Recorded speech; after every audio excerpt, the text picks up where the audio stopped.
J'ai tellement des actualités uniques, dynamiques et renversantes dans le journal TV. Kokota iray le sahala amin'ny ronono iray very kakao koko mofo dipaina tapany izay mitondra hery sy tanjaka mandritra ny tontolo andro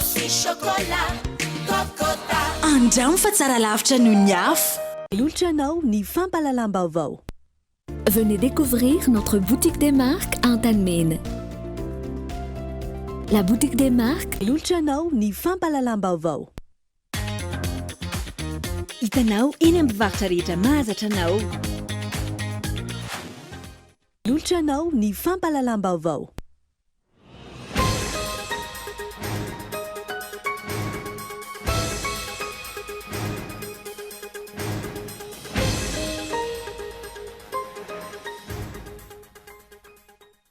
Tsy tokony hiankin-doha amin'ny sadaika isika manoloana ny savorovoro ara-politika amin'izao fotoana.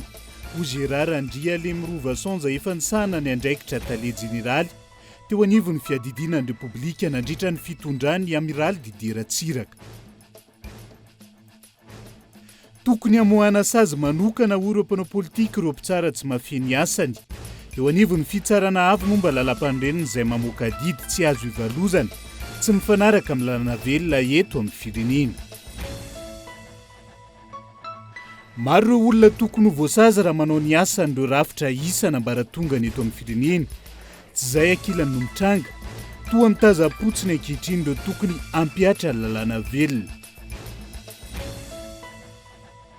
Miantso ireo hery velona rehetra ny vondrom-pirenena mpanelanelana na ny groupe national de médiation hitady vahaolana iraisana manoloana ny toedraraha misy eto amin'ny firenena.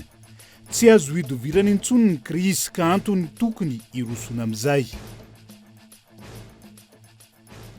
Any velany iray volana katrok'androany ny adiny Israely sy Hamasy, ady izay efa namoizana ain'olona na rivony maro ary mbola mitohy hatramin'ny androany ny antsiprian'izay.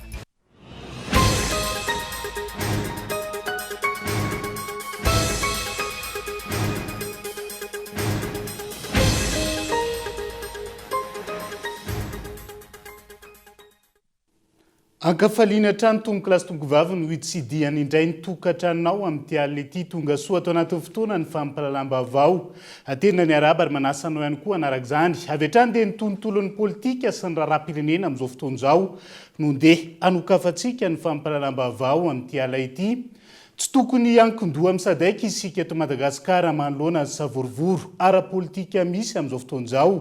Raha ny fanehoan-kevitry Gérard Andriale Mirovason izay efa nisahana ny andraikitra tale jeneraly teo anivon'ny fiadidinan'ny repoblika nandritra ny fitondrany ny amiraly Didier Ratsiraka ny ray aman-dreny ara-panasy ny folo alindao ny fanazavany no tokony handray an-tanana ny fanelanelanana amin'izao fotoana izao.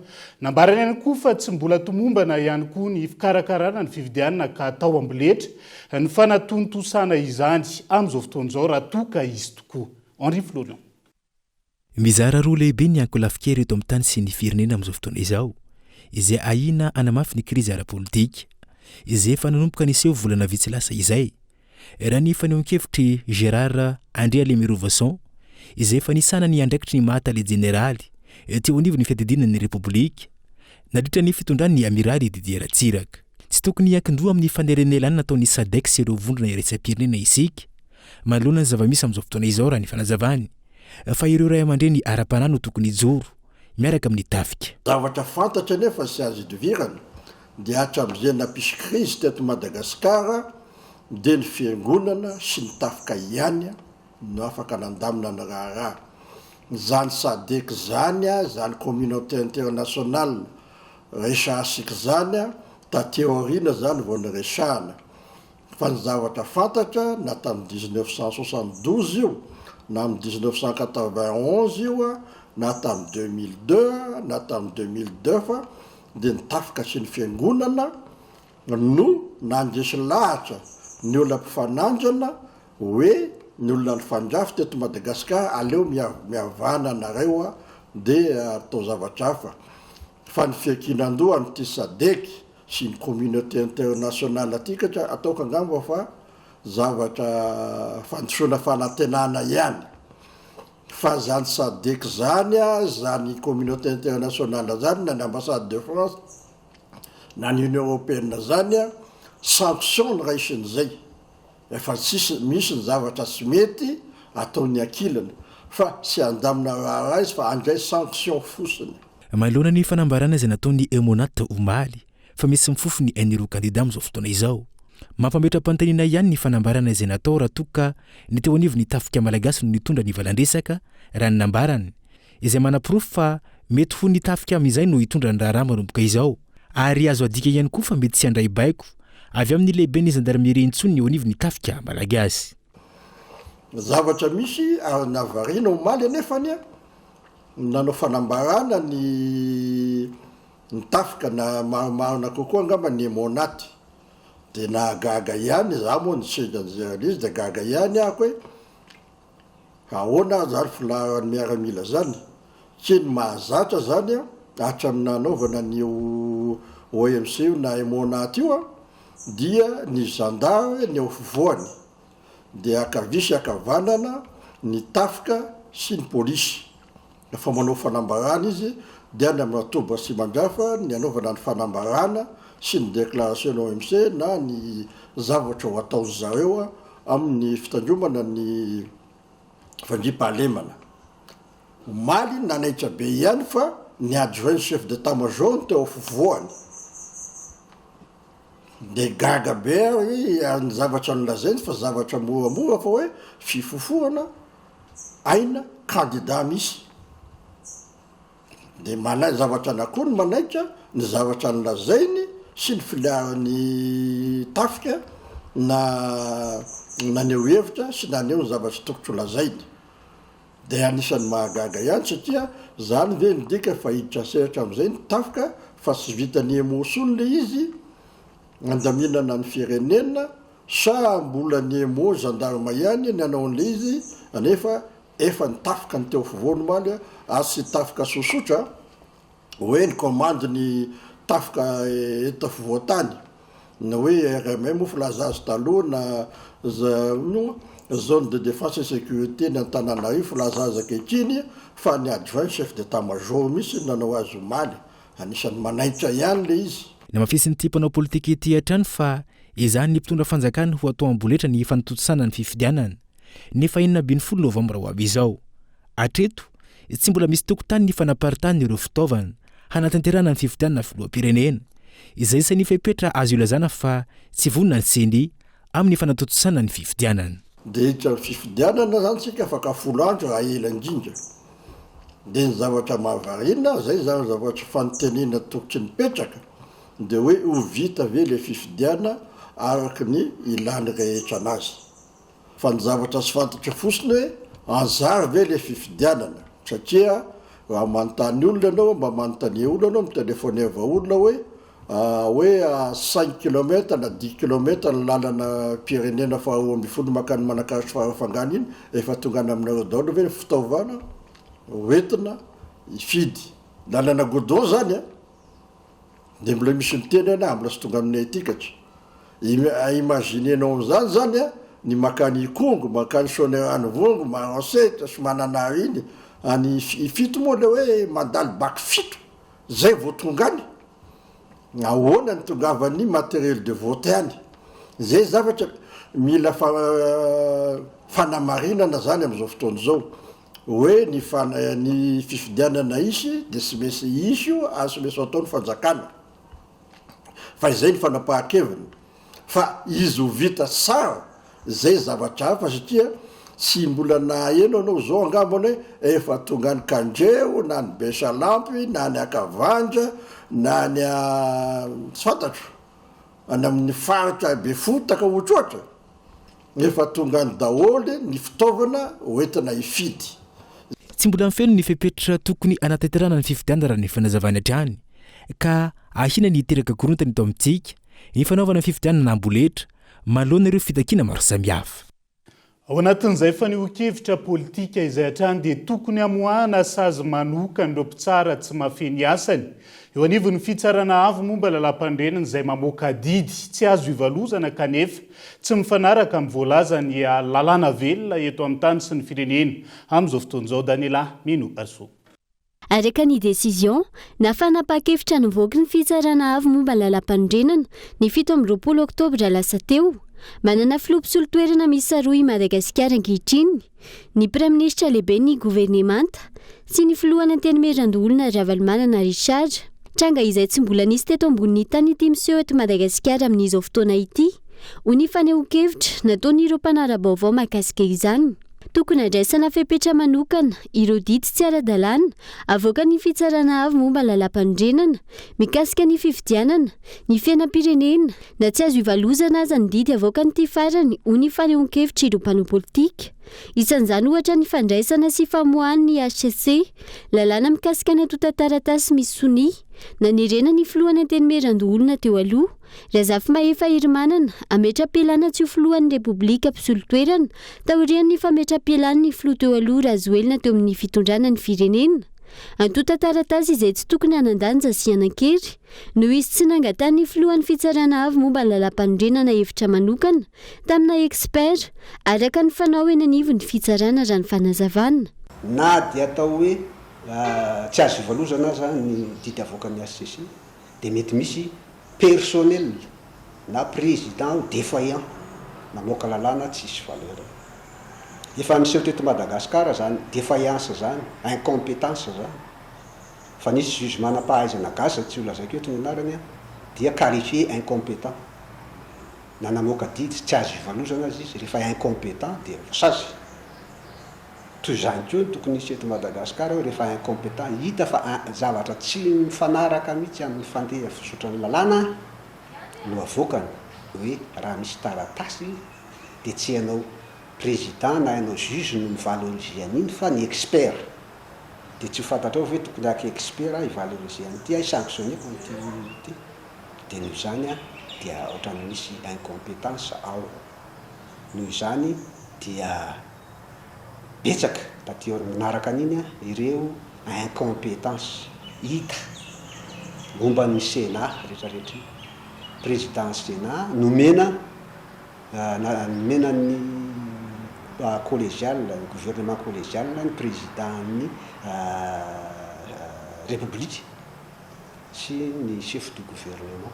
Iny nefa zavatra mitranga vao nivorony assemblée nationale, vao nisokafana ny assemblée nationale dia tafiditra tao anatin'ny assemblée nationale le président de république izay hoentin'ny premier ministre.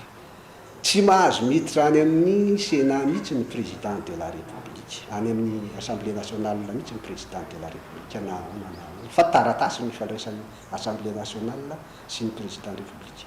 Satria olona ray no nitondra an'ireo kasiketa reo tamin'ny fivavy dia tafiditra tany anatin'ny assemblée nationale ny président de république. Izay zavatra tena tsy ara-dalàna, terena fotsiny le lalàna hoe tsy maninona. Raha ny hita aloha nandritra ny fanapa-kevitra navoaka ny fitsarana avy momba lalam-pandrenana ny 7 oktobra lasa teo iny. Efa nisy mpitsara tsy manaraka ambokony intsony ny baiko midina sy ny tsy fanaran-dalàna eo anivony ity rafi-pitsarana ity. Isan'ny tsy nanao sonia ny fanapa-kevitra nivoaka iny Rasolon'andrasana Georges Merlin izay isan'ny eo conseiller eo anivony fitsarana avy momba lalam-pandrenana raha ny fanehoan-kevitra trany. Isan'ny fototra izao krizy sy savorivory eto amin'ny firenena izao ny famoahan'ny fitsarana avy momba lalam-pandrenana didy tsy azo ivalozana izay tsy mifanaraka velively amin'ny lalam-pandrenana. Antony tokony hijerena manokana ireo olona incompétent eo anivon'ity rafi-pitsarana ambony ity raha ny fanazavana. Fa sadasada manan-tsoratra ny zava-misy amin'izao fotoana indrindra ny fananan'ny firenena filoha mpisolo-toerana miisa roa ho ny filohan'ny antoko politika ny marina tamin'ity androan'ity tsy mbola nisy tamin'ny tantarany Madagasikara. Ny tranga toy izao izay tsy maintsy sisy fiantraikany amin'ny fitantanan-draram-panjakana amin'ny ankabeny sy ny fanajana ny fifamindram-pahefana ara-pomba demokratika. Andao arahantsika ny fanampanazavana mahakasik'izay. Fahitako azy tsy dia tena kajo loatra ilay izy fa manoloana an'ilay tsikera. Hoe tokony filohan'ny Sénat dia lasa natao teo atenatenany zany le vahaolana amin'izao nefa le atenatenany tsy tena mifanaraka loatra amin'ilay lalam-pandrenana satria lalam-pandrenana miteny hoe na ny filohan'ny anteny-merandolona ary raha marina ary dia antony tokana ihany tsy hanomezana azy ny filohan'ny anteny-merandolona raha kandida izy. tsy kandida nefa ny filohan'ny antenimeran-dolona dia tokony amin'ny antenimeran-dolona tokony firenena. Ny endry zareo nge affaire courante zany hoe fampandehanan-draharaha kapobeany zany hoe rehefa mihodina le ataoko hoe machine administrative hoy ny teny frantsay le raharam-panjakana amin'ny akapobeany anisan'ny zava-dehibe zay fa ny manahirana zany zao dia hoe raha isy filoham-pirenena ary ka hanao passation izany hanao passation le filohan'ny antenimeran-dolona ve amin'izao no hanao passation amin'ilay filoha vaovao eo sa lay gouvernement sarotra be zany sadasada zany ny zava-misy amin'izao hoe sadasada manatsoratra.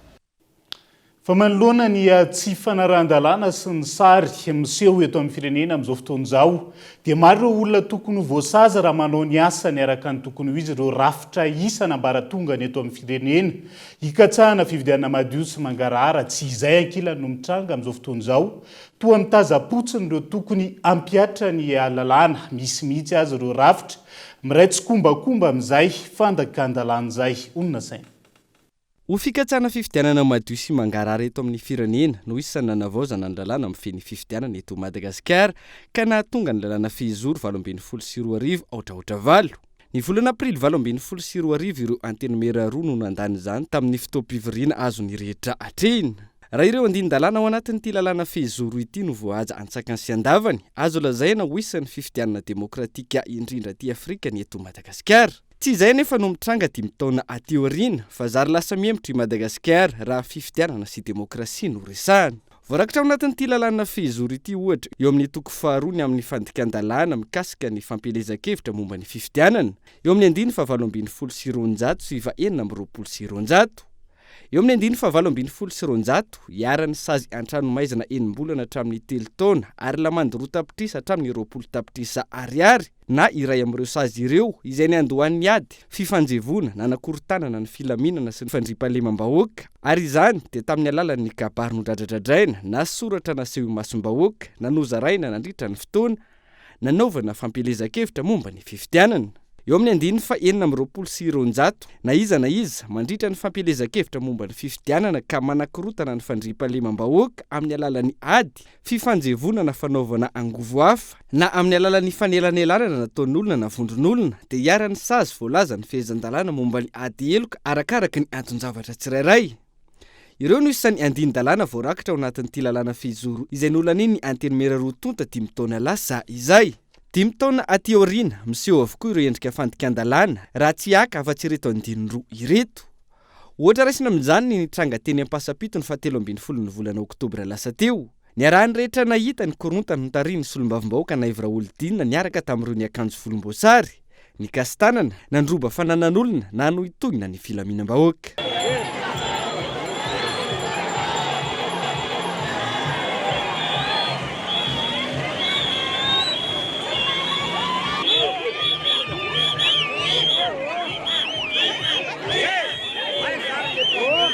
Androvitsy taorin'io ny fiaran'ireo kandida indray no lasibatra ireo mpanakorotana miankanjo volomboasary teny Andavamamba.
Mazava eto ireo nanakorotana ny fandriam-pahalemam-bahoaka tamin'ny alalan'ny ady sy fifanjevona fa ireo mpiaradia amin'ny andrajoelona. Araka ity lalàna fehizoro ity eo amin'ny 9 hatrany, everina ho toy ny piray tsy kombakomba tamin'ny fanaovan'ireo hetsika voalaza mazava tetsy ambony ary iarany sazo mitovy amin'izany ihany koa izay rehetra manam-pahefana maefa na izay rehetra tompona ndraikitra ao amin'ny mpitandro filaminana ka manao fanahiniana tsy manao soniny baiko fiantsona na tsy manatanteraka izany kanefa feno ireo fepetra takiana momba ny fanaovana soni io fiantsona io na ny fanatanterahana izany. Tamin'ity trangateny ampasapito ity maro ireo mpitandro filaminana ary nahita maso ireo fikasihan-tanana sy fangalana fananan'olona tao anatina fiara fitateram-bahoaka saingy ny tazapotsiny.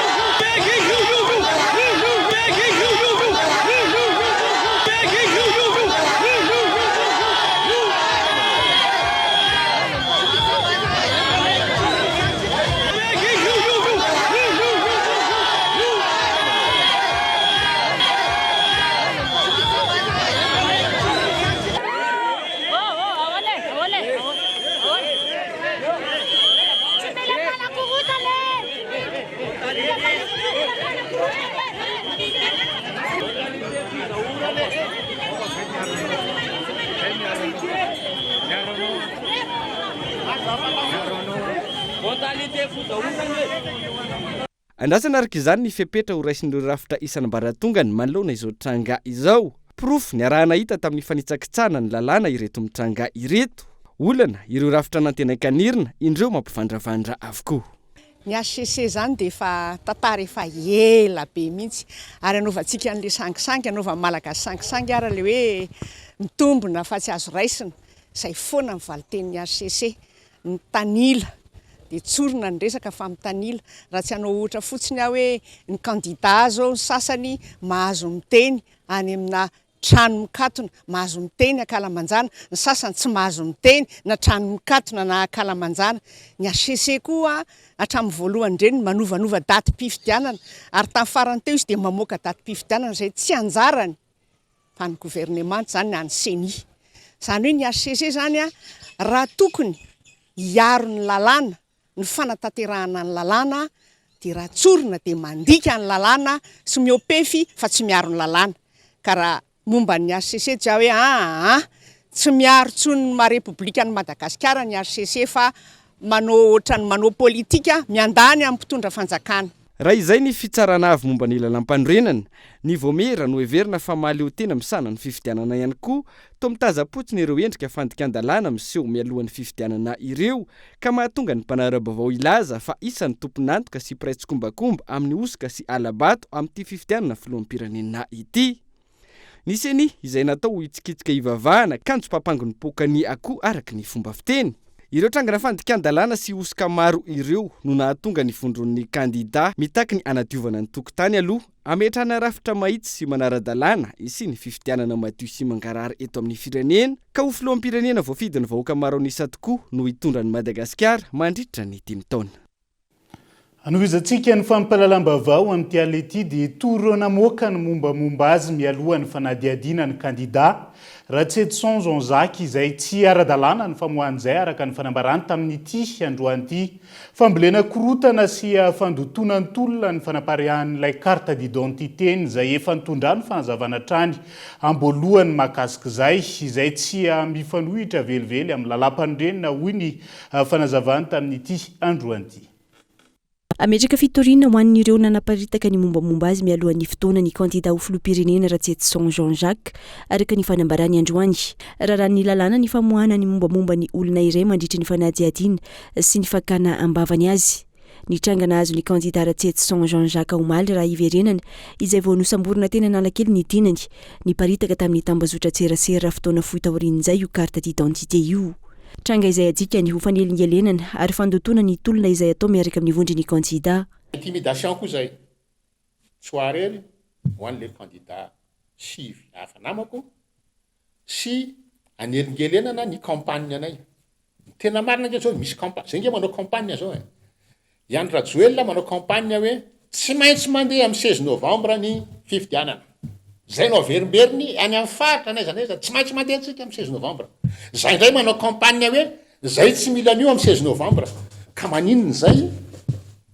no eningelena zahako iresaka ampisolo vavako dia zay itory zay ny eniko raha hoe ny RTA no namoaka an'iny voalohany fa na ny RTA torinay fa zay namparitaka an'iny koa torinay toriko satria tsy azo avela am'izao nge zany inge re vitory zay mbe azo ny atao nge raisina le vitorina dia ampidirina anaty placard satria izy ny amin'ny fitondrany izy tsy miraharaha lalàna izy tsy maninona fa apetaka iny fandray andro iny ivoaka angonina eo amin'ny fitoriana angonina eo amin'ny fitoriana reo nge tsy ho fitondrana mandrakizay efa nitondra fanazavana trany amboalohany ny makasika ny fananany izo-pirenena vahiny io Ratsetson Jean-Jacques ary efa nambarany ampambe maso ihany koa talohany nakatoavany fitsarana avo momba lalam-panorenana ny taratasy filajahako vidiny samy efa tanteraka ny fisitrana ny izo-pirenena vahiny par filiation sy naturalisation ho iatrany ny fanazavany tsy mifanohitra amin'ny lalam-panorenana malagasy mihitsy ny fananana izo-pirenena vahiny roa ary nasongadiny ireo vondry ny kandida hatramin'izay fa tsy ny fananana izo-pirenena vahiny no olana fa ny tsy fananana ny izo-pirenena malagasy aizake mieritreritra hoe raha za koa zany manana carte d'identité française dia tsy tokony afaka milatsaka fa tsy azony mihitsy hoe tsy le fananana carte d'identité français ny problème fa le tsy fanananao intsony izo-pirenena malagasy article 42 ny article 42 io averiko hoe 18 novembre hatramin'ny 18 novembre izy gasy vao mivoaka ny décret de naturalisation tany France le 19 novembre very azy teo ny nationalité gasy zay ny problème fa raha ohatra izy double nationalité araka ny lazainy tsy mipetraka inge zao olana zao ary tsisy nanenjika azy satria mbola gasy izy fa ny problème lasa voatery mamorona izy mamorona lalàna vazaha hoe naturalisation par filiation tena mampimengele izy ny lalàna no aoka ameny rehetra ho iatrany Ratsetson Jean-Jacques tsy manaisitra ny mahamalagasy azy na izy tenany na antaratasy ny fananany izo-pirenena vahiny io ka no iatrany ny tolona ny tenany raha ny fanazavana ihany fa manana anjara asa amin'ny fampianarana ny zon'olombelona ny fanjakana malagasy trangy izay vao hitsakitsaka tanteraka manoloana ireo herisetra sy fihetsika izay ataon'ireo mpitandro ny filaminana mivoaka malagasy amin'izao fotoana izao mila fanabeazana lehibe ireo mpitandro ny filaminana ampanajana ny zon'olombelona raha ny fanadihadiana nataon'ny firaisamonim-pirenena ONDH na ny Observatoire National des Droits Humains eto Antananarivo. Manana didy amin'ny fampiarana sy fampanajana ny zomaolona ny fanjakana malagasy ny tranga misy eto an-toerana izay tsy ahitana taratra izany herisetra mivantana no andikana ny fihetsika izay ataon'ireo mpitandro ny filaminana nandritra ny fisamboran'olona raha nambara ny firaisamonim-pirenena ONDH na ny Observatoire National des Droits Humains maro ireo fepetra tokony raisina mandritra ny fisamborana olona eny amin'ny sehatra maro samihafa manana anjara asa amin'ny fampiarana ny zon'olombelona araka izany ny fanjakana dia betsaka amin'ny zon'olombelona ny hita fa somary vohitsakitsaka misy ny fanarahana ny ataontsika hoe zon'olombelona izay ataon'ny fanjakana ary miezaka ihany ny fanjakana fa misy ihany koa fanetsakitsana tsy resakitsika raha koatra ny resaka hoe misy ohatra hoe violence policière ohatra reny zao ohatra amin'ny mpitandro filaminana tena tokony nianaja ary niaro ny olona amin'ny resaka zon'olombelona fa ka mila fanabeazana ngezabe ohatra zany amin'ny mpitandro filaminana hoe rehefa première arrestation ana olona ao anatina 1 minute ana arrestation any olona dia inaviny ny fepetra tokony ho raisina mba hanajana an'izany zon'olombelona zay satria mino fa fantatra ihany koa zay fa mila averimberina ary amafisina ihany koa ny fanabeazana marina ao mpitandro filaminana ary ilana fanabeazana amin'ny akabeny mila izaka lehibe ny fampiarana ny zon'olombelona raha izao zava-misy eto amin'ny Madagasikara izao isan'ireo mila jerena maika ireo tolo-kevitry ny vondrona iraisam-pirenena izay napetraka amin'ny fampiarana ny zon'olombelona ho ratsy ny toerana misy an'i Madagasikara eo anatrehan'izao tontolo izao raha toa ka tsy misy ny fandiniana izany ny fampiarana zon'olombelona araka ny teniko hoe ny fanjakana zany manao an'le violation des droits humains fanazavana kely ary ny atteinte aux droits humains de lazana rehefa ety amin'ny ohatra samy olon-tsotra na me entre ny tsy miankina sy ny olon-tsotra amin'ny ankapobeny mbola mila ezaka ngezabe ho avy zao ny ataontsika hoe EPU zany hoe examen périodique universel dia ao anatin'ny fanaovana an'izay examen périodique universel zany ahitana hoe aiza ao anatin'ireo zory tsirairay ireo nefa mba manakaikaiky ny fanatratrariny azy efa misy ezaka atao aiza no mbola lavitra ezaka fa misy ihany koa zao ataontsika hoe recommandation zany hoe ezaka tokony mbola ho ataotsika hoantsika malagasy amin'ny ankapobeny zany fitondram-panjakana malagasy ezaka tokony mbola dingana atao misy ny fanezana narana ary maro amin'ireo mbola tsy nezana narana hitatsika any amin'ireny fa mbola volana lalàny ireny zany hoentsika miaina eo amin'ny fiarahamonina dia anisan'ny teboka anankiray zao ohatra hoe mahakasika an'le hoe 2008 resaka mahakasika amin'ny torture betsaka ohatra anatin'ireny mbola mila kitihana sy avozona indrindrandrindra ho an'ireny toerana eny amin'ny anivon'ny fonjy ireny. Ankoatra izany, isanao mafisin'ireo folo alin-da ampirinasa sasany ny mikasika ny fihetsika izay ataon'ireo zandary izay feno erisetra nandritra ny hetsika indrindra tamin'ny sabotsy lasa teo. Araka ny fanambarana izay nivoaka, misy ny fitongilanana sy fanindraindrana olona eo amin'ny folo alin-da na ilay antsoina hoe culte de personnalité. Miara-maloto manoloana ny fihetsika feno erisetra izay ataon'ny zandary tamin'ny sabotsy lasa teo araka izany, ny folo alin-da ho iatran'ny fanazavana ka tsy ekenany itoizan'izany.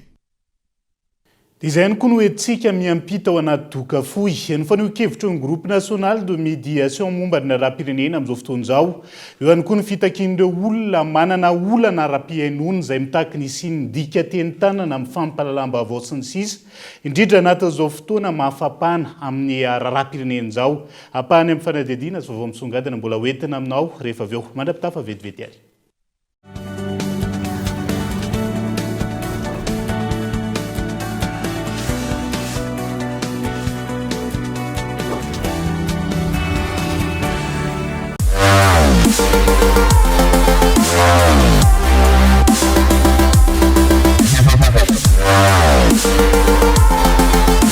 Découvrez de nouvelles sensations.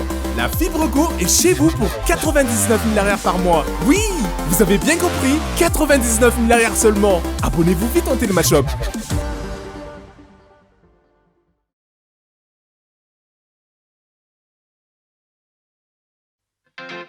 Ny loko algo, loko azo antoka amin'ny kalitao egyptienne. Mora mandray, mandrakitra tsara ary manaja ny tontolo iainany. Loko algo, misy alo, aloil, ary antirouille izay natao ho takatry ny fahefa-mividiny rehetra. Hita eny amin'ny mpivarotra mahazatra anao. Algo manaraka ny iso, algo ny kalitao amin'ny vidiny mirary. Maika lava ve ianao? Tsy manam-potoana hikarakarana sakafo matetika? Rizami, solondaoka, mafilotra tsy misy ohatr'izany, tonga dia vonona. Omeo tsiro miavaka ary ny sakafonao amin'izay alehanao rehetra. Rizami, izany ka tsiro kanina. Recherchez-vous l'élégance, le prestige et le style inimitable? La boutique des marques vous attend. Nous vous proposons une large gamme de marques de sacs, chaussures et divers accessoires pour satisfaire votre style. Adidas, Fossil, Lacoste, Lancel, Michael Kors, Nike, Tommy et d'autres marques les plus appréciées. Venez découvrir notre boutique des marques à Antanmen. Téléphone 034 81 978 01. La boutique des marques vous attend.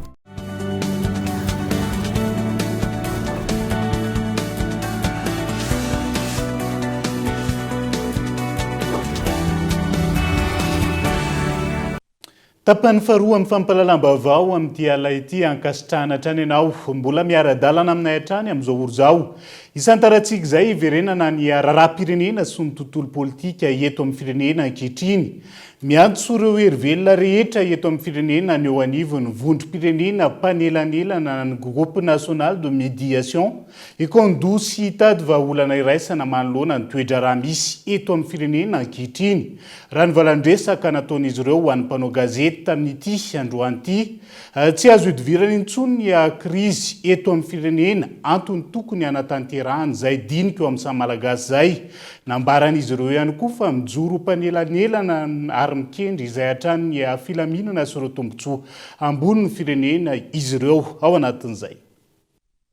Misedra olana goavana ny fiainam-pirenena eto Madagasikara amin'izao fotoana, hoy ny vondrom-pirenena mpanelanelana na ny groupe national de médiation raha nitafa tamin'ny mpanao gazety androany. Miantso ireo herivelona rehetra araka izany izy ireo hikandò sy hitady vahaolana iraisana manoloana ny fivoaran'ny toetra raha eto Madagasikara amin'izao fotoana. Ireto farany izay nanamafy fa mijoro mpanelanelana ary mikatsakatrano ny filaminana eto amin'ny tany sy ny firenena. Eo anatrehan'ny olana zay diavin'ny firenena amin'izao fotoana izao dia mijoro ny vondrom-pirenena mpanelanelana zay raha fetin'ny ray aman-dreny maromaro efa avy nandray andraikitra ambony teto amin'ny firenena, prime ministre, lehibe an'androm-panjakana, ministre, général misotro ronono, tompon'andraikitra ambony ikaondoa ijery zay rehetra mety ho vahaolana hitondra amin'ny filaminana miaraka amin'ireo herivelona rehetra eto amin'ny firenena, misokatra tanteraka amin'izay rehetra ady hevitra manaja ny fahitsiana, ny fahamarinana ary ny tsy fiandaniana ho tombontsoa ambonin'ny firenena izahay. Lehibe any androm-panjakana maro sy tompona ndraiky mpanjakana maro teo aloha araka izany no mivondrana ao anatin'ny ity vondrom-pirenena mpanelanelana ity raha ny fanazavana hatrany. Isan'izany ny prime ministre lehiben'ny gouvernemanta teo aloha, ministra teo aloha, filohan'ny seny teo aloha sy ny maro hafa. Nanamafy hatrany izy ireo androany fa tsy miandanina amin'izy na amin'izy ary mijoro hatrany ho mpanelanelana manoloana ny toetra raha misy ankehitriny. Nisy ny fitoniana, ny fifidianana madio sy mangarahara araken'ny rehetra sy andraisan'ny rehetra andrara araka izany no tanjona. I Madagasikara izay vao maika hirosa anaty fantrana lalina raha ny tsy fanarahan-dalàna misy ataon'ny mpitondra fanjakana amin'izao fotoana no mitohy. Iazon'ny commune Mboimanga kely vetivety sika ao anatin'ity vaovao manaraka ity. Manany hevitra ambadiky ny famitrahana sy fokotany vaovao ny mponina ao amin'ny fokotany ambo hitromby avana. Commune Mboimanga kely indrindra amin'izao fotoana ankatoko ny fividianan'izao. Ankara-pividianana raha teo izay mbola tsy nozaraina ny sasany fatazoniny io sy fokotany napetraky ny chef district io no ny antony tsy mazava ankehitriny. Kaeton Andriatsilavo.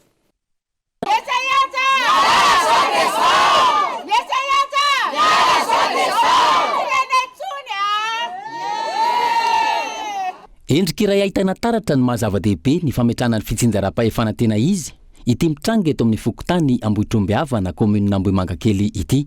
Takenimponina ny anesorana ny sefy fokotany izay avy hatrany tena petraky ny lehiben'ny distrika ao amin'izy ireo. Efa maro ny fitakinana natao sy ny dingana narahana mikasika izany ny fitakina izany hoy izy ireo saingy tsy nisy valiny hatramin'ny androany. Nisy ihany ny fampiresahana tamin'ny ben'ny tanàna fa ohatrany hoe valy boribory ny azo tany hoe io lony eo dia alao io no miara-miasa aminareo eo. Nefany izay teny zay tsy nahafa-po vahoaka zany tetỳ amin'ny fokotany. Dia nanao ihany zay ny fampiresahana tamin'ny chef district ny Tananarivo Avaradrano. Dia teo zany no nahadiso fanantenana ihany koa hoe ny chef district ny teny hoe rehefa tsy hamaolana ny ben'ny tanàna mahakasika ny olona io dia ny tenako ny andray ny fanapahan-kevitra. Nefany hatramin'izao miteny zao zay dia tsy nisy ny fandraisana andraikitry ny chef district fa arirarira fotsiny zay vahoaka dia avendrivendry. Ka manoloana an'izany zay dia miantso ny manam-pahefana mahefa hijery akaiky nyity raharaha eto Ambohitromby Avana satria efa nitaraziko izy ity ary izahay tsy manaikitra amin'ny farany fa miady amin'izay le hoe inona ny antony nanatsahana chef fokotany tsy neken'ny vahoaka. Raha iresaka fotsiny hoe ny olana nateraka izay chef fokotany teo zay teo aloha izy mikasa namindra biro-pokotany. Iny zany efa nilavinay vahoaka hoe tsy ekena iny famindrana biro-pokotany. Olana faharoa zay taorianan'iny mikasa izy miaka ny taratasy pokotany manontolo na ny archive amin'ny fokotany zany hoe efa mataonataona maro zany taratasy zany no tatao fokotany nefa kasainy io alaina tsy fantatra hoe ataony inona.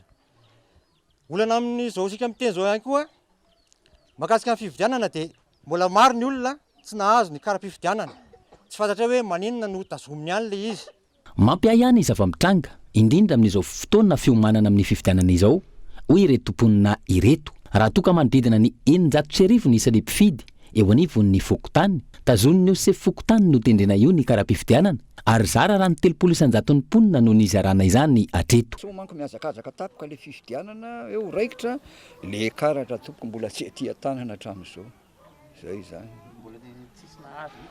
mety misy ihany fa misy zao ao anatin'ny tokantrano ray zao zay a misy mpifidy anankifito zarery no nahazo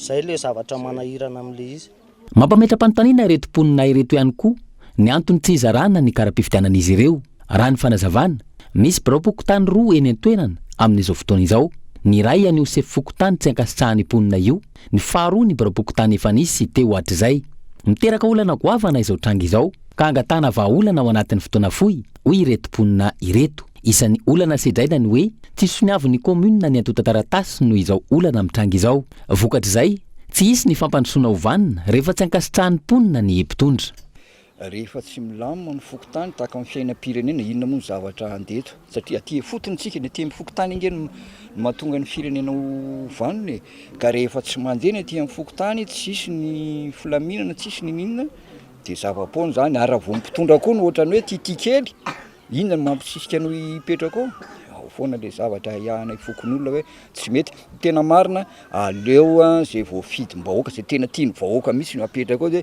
rakoto na i François na izy dia zay no izy fa raha mbola hoe angatahana ary amin'ny district angatahana tsy tompoko ny eto ihany rehefa manapaka amin'ny fokotany hoe aloha le rangaha ty na le ramatoa ty zay no izy tsy hitako zay tokony hidonginy amin'ny toerany io rehefa tsy tiany vahoaka ianao dia aloha mijanonako inona misy mamy be zany ato zay ny zavatra tiana ho fantatra mihitsy hoe inona no mahadongy ianao ngefa bridan'ny olona tompoko fa tsisy ninina itiavan'ny olona anao eto mbola misisika ihany ianao ary inona tokony nanoko vazivazy teto hoe raha ianao zao mba hiditra forcé amin'ny tokantranonao zay alaina ny zanakao dia manaiky ianao tsy manaiky ao izy ka rehefa tsy manaiky dia zay mijanona zany tsy misy resaka be fa tsy tian'ny olona ianao dia zay ampandrosony tanàna aingana anao tao ny akoatran'izay tsy misy endriky ny zavamisy eto amin'ny firenena amin'izao fotoana ihany koa ity zavamisy eto amin'ny fokotany Ambohitrombiava komunina Ambohimankakely ity tokony hatsapatena ny mpitondra rehefa tsy tiany vahoaka ka mandray fanapa-kevitra manoloan'izany fanampin'ireo mampanahy ny mety isiny osoka sy alabato amin'ny fifidianana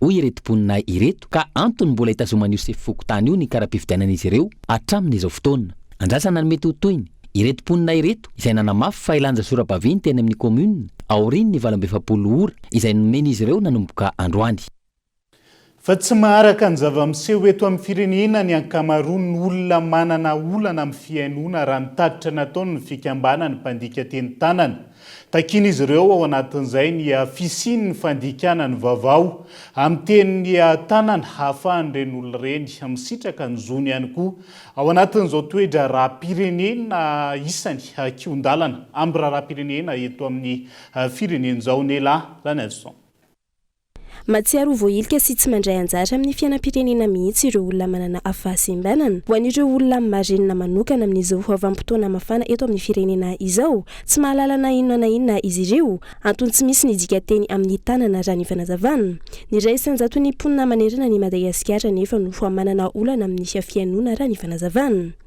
dia ny marenina dia manana ny zo isitraka fampahalalana isitraka vaovao isitraka resaka fifandraisana ny azy nefa dia tanana no ampiasaina fa tsy sofina dia izay no mahatonga n'ilay fisina mpandika teny izany hoe ny mpandika teny no ahafahany mahazo na ahafahany misitraka an'izay vaovao tokony ho azony amin'ny ohatra zao amin'ny raha-pirenena izay mafampana amin'izao fotoana izao dia maro dia maro ny marenina tsy misitraka an'ireny misy ihany no misitraka fa vitsy dia vitsy ny amin'ny alalan'ny fianakaviany na mety hoe izay mahafantatra anay dia izay no mba mahara-baovao fa ny maro anisa tena tsy mahara-baovao ary tena takina ny mba harahany marenina rehetra manerana ny nosy ny vaovao mahakasika izao raharaham-pirenena izao. Misy ny sosikevitra izay narosony nisy fikambanana nisy ampanjika tenin'ny tanana ahafahan'ireo olona ireo fa misitraka araka ny tokony ho izy ny azon'izy ireo. Fandikana teny amin'ny tenin'ny tanana andreny na izo propagandy na izo faneho-kevitra dia atsona zany ny izahay ao amin'ny fikambanana. Ny faharoa dia efa nisy ihany ny fanombohana hoe nasina fandikana teny amina hainao manjery pirenena fa izy iny dia takina ny mba hanatsarana azy iny satria tsy mahomby angezaina ilay sary izay aseho mijaly dia mijaly ny marenina mijery azy iny fa takina zany mba hanangezangezana ngezangeza kokoa ny sary izay maneho ny mpandika teny amin'ny teny tanana malagasy eo amin'ny fahitalavitra ireny. Izay zany hatreto aloha ny vahaolana hitanay hoe afohezaka. Maizina ampototry mazava ireo olona manana olana ara-pihainoana amin'ny fiararam-pirenena ankehitriny. Misaraka izany ny fanangonakevitra iarahana amin'ireo fampisehatra isan-karazany amin'ny paikady apetraka hitondrana ny aitaky mahakasika ny fisitrahany olona manana fahasembanana izay fanampiana avy amin'ny fanjakana. Azo raisina kosa zany rehetra zany sady mitombona ao anatin'izay ho hitantsika eo ny fivoaran'izay fa mivarotra sigara na vokatra paraky 100 metatra mandidina ny faritry ny sekoly ny akamaroan'ireo mpivarotra sigara eto Analamanga raha ny fanadihadina nataona ONG iray ny fivarotana sigara izay voafaritra mazava ao anatin'ny lalàna fa tsy azo atao mandidina ny sekoly sy ireo toeram-panabeazana rehetra. Daniela Mino Arson. Tandindomindoza amin'izao fotoana ny zaza sy mpianatra malagasy latsaka ny 12 taona eto Madagasikara no ny fivarotana sigara na vokatra paraky 100 metatra manodidina ny faritry ny sekoly hoy ny eo anivo ny firaisamonim-pirenena ny say. Ny 12 isanjato ny zaza malagasy manodidina ny 13 hatramin'ny 15 taona izay efa manomboka miroso amin'izay fifohana sigara sy fihinanana paraky izay ny ankamaroany raha ny fanadihadiana nataony ireto farany. Efa nisy ny didim-pitondrana 1871 izay nivoaka tamin'ny 3 octobre 2003 mandrara ny fanaovana dokam-barotra ny vokatra sigara eto Madagasikara. Dia nefany ny industrie de tabac indray mametaka afisy eny amin'ny point de vente ao anatin'izany ireo fivarotana 100 metatra manodidina sekoly. Hitantsika amin'izany ny loza mavaloza be zany le zanaka malagasy surtout le mpianatra satria le produit tabac io sady talaky maso be kamerahantsika mahita ohatra zao ny ataony sary ataony sary ato dia hoe io mihitsy vote moa zaraka aminareo avy eo io le ankizy mividy zavatra izy dia le sigara eo ambanima eo alohany eo mihitsy le sigara ataon'le mpivarotra mitovy avo azy amin'ny comptoir tonga dia hita maso ao. Ankoatran'izay koa ilay mpivarotra izay tsy mieritreritra hoe tokony tsy mivarotra sigara amin'ny ankizy latsaka 12 taona fa ny azy rehefa tonga eo dia amidiny le zanaka malagasy. Izay anaovako antsoafo zany raha rehetrarehetra mijery dikatra vokatry ny ankety nataony aty dia hoe nareo dia mandika lalàna marao mpivarotra amin'ny ankizy latsaka 12 taona amin'ny sigara indrindra ny mpianatra. Ankilany mitobaka ihany koa amin'izao fotoana ny fivarotana sigarety elektrônika izay tsy mampidi-bola firy ho an'i Madagasikara eo amin'ny lafiny fampandrosoana ny toekarena. Tokony andraisana fepetra ihany koa izy ireny iarovana ny tanora malagasy ho hiatrany eo anivony firaisamonim-pirenena ny say noho izy ireny tsy fatam-piaviana sy tsy fantatra mazava ny singa mandrafitra azy. Zavatra roa le sigarety elektrônika. Ny ray lay ohatran'ny stylo na le ohatran'ny briquet appareil elektrônika iny no feny iny flash disk ve iny tonga eto USB sa sokajy karta sa ina tsy fantatro iny zany anankiray. Fa ny faharoa dia le ranony ao anatiny le likida izay tsy mahafantatra zany hoe ranona inona ao anatiny fa izy midona kasety koa fotsiny. Sasarety la tsy fantatra zany hoe ranona inona ao anatin'iny zavatra mety n'izay tobaka feno mihitsy ny eraky ny tanàna zany tena mitobaka be dia anaovana tsoavo zany zany zavatra zany ratsana fipetra amin'ny fanitrinay a dia hoe tsy ho voafeo raha hoe reglementeny atao an'izao fa ina moa tombony io tsisy tombony io atsika dia vizy miala amin'io fa manino io rafanana tsy avela hiditra Madagasikara fotsiny ny mpivarotra teo koa tsy mandarana zany fa any am'zimory izy mandeha any andafy any dia any andafy any tsisy mahafantatra hoe industrie tena izy ve mpanao anazy ve ty satria dia mitady-bola koa ny olona ka tsy minotsiny le mpivarotra amin'izany fa any am'zimory izy aza motobarotra betsaka nataony dia miditreto le izy moa dia miditra fiditreto tsy fantatra hoe inona ny règlement fely izy io zany dia koa zany risque be ho atsika indrindra atsika amin'ny teny zao malagasy olona ketriketrika be io ny tanora tsy fantatra ohatsony hoe ranonao ndray ve zany nataondra lao anatin'io aza moa aminao zay ranony iny tsy ny tsigara ihany voarara ny lalàna ihany koa ny fivarotana alkola sy izay mety ho zava-madomelona rehetra indrindra manakaiky ireny sekoly sy toeram-panabeazana ireny raha iverenana ny taona 2012 nisy ny fanadihadiana nataony PNUD niaraka tamin'ny OMS na Organisation Mondiale de la Santé teto Madagasikara nafantarana fa betsaka ny vola lany mihoatra amin'ny vola miditra avy amin'ny AB vokatry ny finanana paraky sy ny fifohana zigara teto Madagasikara izany hoe manodidina ndraiky amin'ny 700 miliara ariary teo izany vola lany tamin'ny finanana paraky sy ny fifohana zigara izany ny taona 2012 raha ny vokatry ny fanadihadiana ny arahany rehetra farany. Fanolotra ny tota-kevitra mirakitra paikady natao hoe tondrozotra ny vehivavy malagasy amin'ireo kandida ho filohan'ny pirenena ny finakanga ho fampanajana ny ahazony vehivavy malagasy rehetra. Tanjona ny fanatsarana ny fiainan'ny vehivavy malagasy sy ny fampandraisana anjara azy ireo amin'ny fiainan'ny pirenena ny lahy Renefson.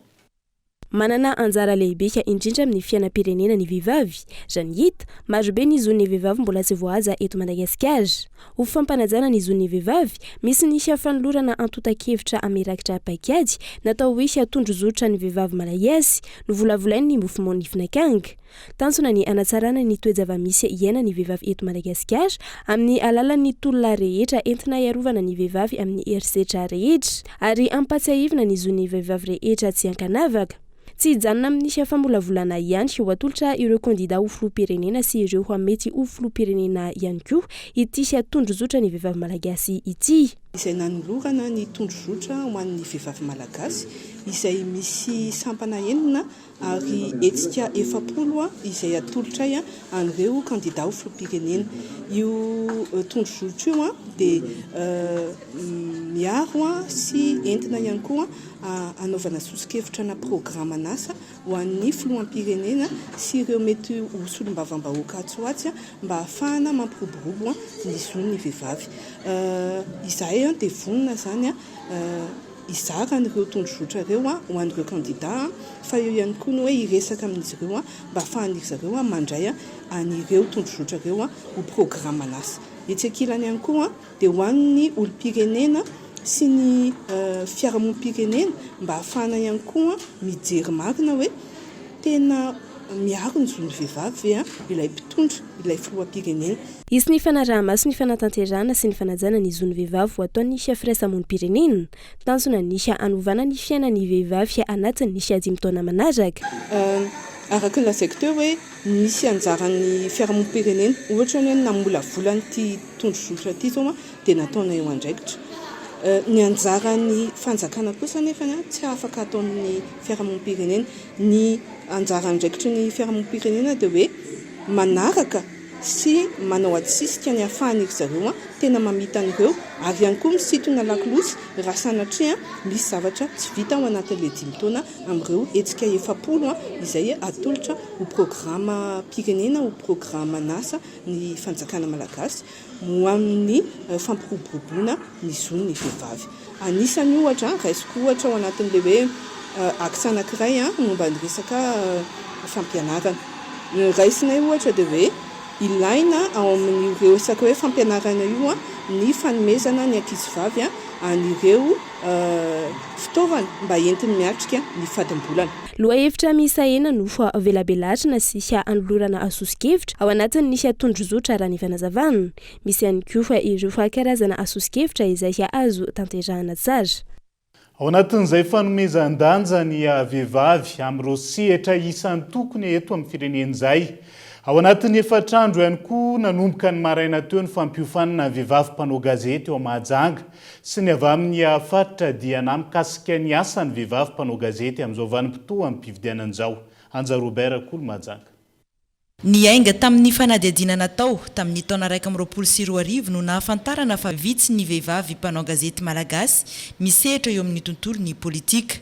Tamin'ny alalan'izay araka izany no nisiny ny tetikasa manda izay nitondra ny fampiofanana ho an'ny vehivavy mpanao gazety avy eto Mahajanga sy avy amin'ny faritra Diana. Ny fiofanana izay tao eto moa zany dia tafiditra ao anatin'ilay tetikasa hoe tetikasa manda izay totsain'ny Institut Sifaka sy ny UNESCO zany. Izy io dia niainga tamina fanadihadiana izay natao zany tamin'ny taona 2024 tao anatin'izay nahitana fa vitsy zany vehivavy izay misehatra eo amin'ny tontolon'ny vehivavy mpanao gazety, misehatra eo amin'ny tontolon'ny politika.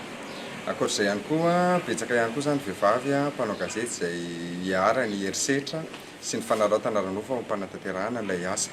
Ka ao anatin'ilay tetikasa zany dia misy an'izao fanofanana ny vehivavy mpanao gazety zao mahakasika ny teknika zany fikirakirana vaovao manodidina ny fifidianana. Eo ilay fifidianana filoham-pirenena fa aorian'ny fifidianana filoham-pirenena ihany koa dia mbola isy fifidianana maro ihany koa tosaintsika zany eto Madagasikara ka tsara ny afehezan'ny vehivavy mpanao gazety an'izay teknika izay.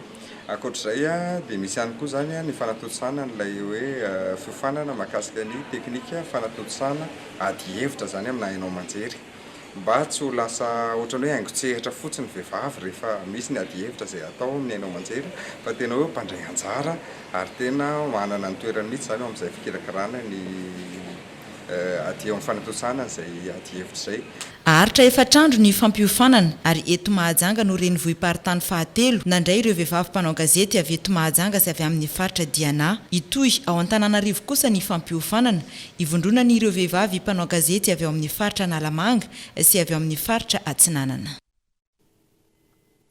Anivelany iray volana katrok'androany ny siniady eo amin'ny Israel sy Hamas ady izay efa namoizana ain'olona anarivo maro ary mbola mitohy hatramin'ny androany nanokana iray minitra fahanginana tsy arovandreo namony ainy ao anatin'izay ny vahoaka Israeliana tamin'ity androany ity. Iray volana androany raha toka tamin'ny fafitony volana Oktobra no niatombohan'ny ady eo amin'ny Hamas sy Israely. Nanokana iray minitra anginana atsiarovana ireo namony ainy nandritra izay ny mponina Israeliana androany. Raha tsy aivina ny zavanisy, i Hamas no nanomboka ny fanafihana ka nanon ny valikafatra Israely ka izao mbola metoa mandraka androany izao ny ady. Anarivony maro ireo namony ainy tao anatin'izay iray volana izay ka ankiziny akamarony. I Bande de Gaza no faritra tena lasibatry ny fanafihana Israeliana hatreto izay efa andalam-paharavana tanteraka. Iamafy ny fanafihana Israeliana raha ny fanambarany hatrany. Mifaran'eto indray ny fiarahantsika ho an'ny androany naiza misy anao ankasitrahana hatrany fanarahanao ny fampalalam-baovao mandrapitafa ho amin'ny rahampitsondray tombo kilasy tombo vahaveloma tompoko.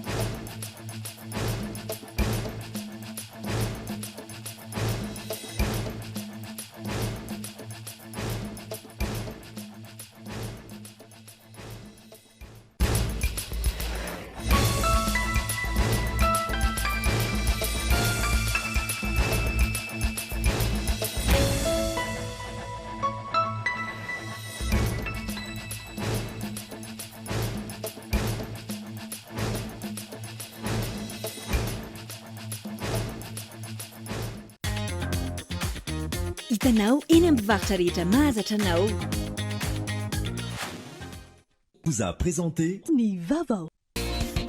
kokota iray dia sahala amin'ny ronono iray very kakao koko mofo dipaina tapany izay mitondra hery sy tanjaka mandritra ny tontolo andro